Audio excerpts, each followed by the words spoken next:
আসসালামু আলাইকুম রহমতুল্লাহ। দেখেন, কেনা বেচায় ভিন্ন টেকনিক অবলম্বন করুন। যখন আপনি একটা শেয়ার ক্রয় করবেন তখন এক ধরনের টেকনিক অবলম্বন করুন, এবং যখন একটা শেয়ার বিক্রি করবেন তখন আরেক ধরনের টেকনিক অবলম্বন করুন। এই দুইটা টেকনিক আপনাদের সামনে তুলে ধরব।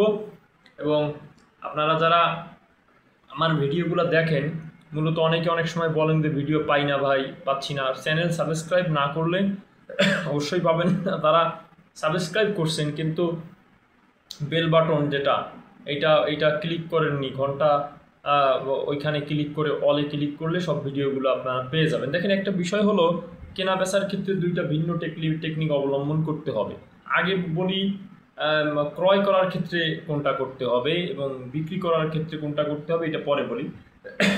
ক্রয় করার ক্ষেত্রে যেটা করতে হবে, আপনার একটু ধৈর্যের সহিত কিনতে হবে। যখন আপনি একটা শেয়ার কিনবেন অবশ্যই ধৈর্যের সহিত কিনবেন, ধৈর্য ধরে দেখে শুনে বুঝে কিনবেন। যেমন গতকালকে আমি একটা শেয়ারের কথা বলেছি, জিএইচসিএল 23 বা তার নিচে। অনেকে বলছে ভাই পাওয়া যাবে।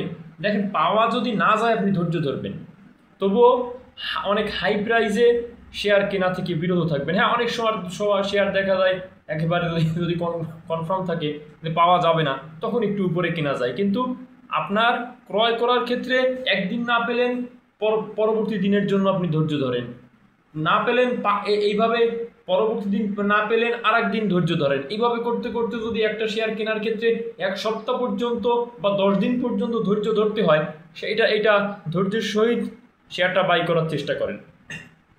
কিন্তু আমরা যেটা করি, শেয়ার না পেলে হাই প্রাইসে কেনা শুরু করি এবং ওইখানে কিন্তু একটা পক্ষ ফায়দা নেয়। এই কাজটা কিন্তু করা যাবে না। আমরা ক্রয় করার ক্ষেত্রে অবশ্যই ধৈর্য ধরে, শেয়ার না পাই, আমার টাকা তো আছে রে ভাই, আমার টাকা যদি পোর্টফোলিও থাকে আমার তো চিন্তা নেই। আমি টুডে অর টুমোরো, আজকে না হোক 10 দিন পর হলেও আমি শেয়ার কিনতে পারবো। কিন্তু এখন দেখেন, আমি এখন যেভাবে মানুষকে পরামর্শ দিচ্ছি, ভাই ক্রয় করা থেকে ক্রয় করেন, কিন্তু ধীরে ধীরে ক্রয় করেন, ডাউন ট্রেন্ডে ক্রয় করেন, ধীরে ধীরে কিনেন এবং ধৈর্য ধরে ক্রয় করেন। একদিন পাননি পরের দিন পাবেন, পাননি 2 দিন পর পাবেন, 5 দিন পর পাবেন। তবে ধৈর্যের সহিত কেনা বেচাটা আপনার শেয়ার কেনার চেষ্টা করেন। দ্বিতীয় যে বিষয়, বিক্রি করার ক্ষেত্রে যেটা করবেন, যে বিক্রি করার ক্ষেত্রে ধৈর্য ধরার দরকার নেই।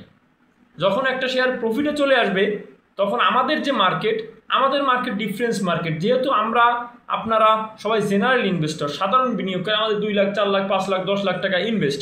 অতএব যখন আপনার একটা প্রফিট চলে আসবে, দেখা গেল 10% প্রফিট চলে আসলো, অনেক সময় 10% প্রফিট আসলে, 15% প্রফিট আসলে আমরা মনে করি না এটা 50% প্রফিট নিব না।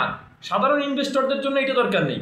যখন দেখা যাবে আপনার পোর্টফোলিওতে 10-15% প্রফিট চলে আসছে, আর ওয়েট করার দরকার নেই। আপনি বিক্রি করার ক্ষেত্রে দ্রুত বিক্রি করে দেন, প্রফিট নেওয়ার ক্ষেত্রে দ্রুত করুন। দ্রুত প্রফিট নেবেন, মনে করবেন এইটাই আমার নসিবে আছে, এইটাই আমার কপালে আছে, এইটাই আলহামদুলিল্লাহ। এইখান থেকে প্রফিটের শেয়ার যেন লস না হয়ে যায়, লসে চলে না যায়, এই বিষয়টা বিক্রি করার ক্ষেত্রে, প্রফিট নেওয়ার ক্ষেত্রে যখন বিক্রি করবেন, প্রফিট যখন হবে তখনই বিক্রি করবেন। যখন বিক্রি করবেন তখন দ্রুত বিক্রি করবেন, 10-15% প্রফিট হলে দ্রুত বিক্রি করবেন। আর ক্রয় যখন করবেন তখন ধীরে ধীরে অপেক্ষা করে শেয়ারগুলো কিনবেন। সকলে ভালো থাকবেন। আসসালামু আলাইকুম।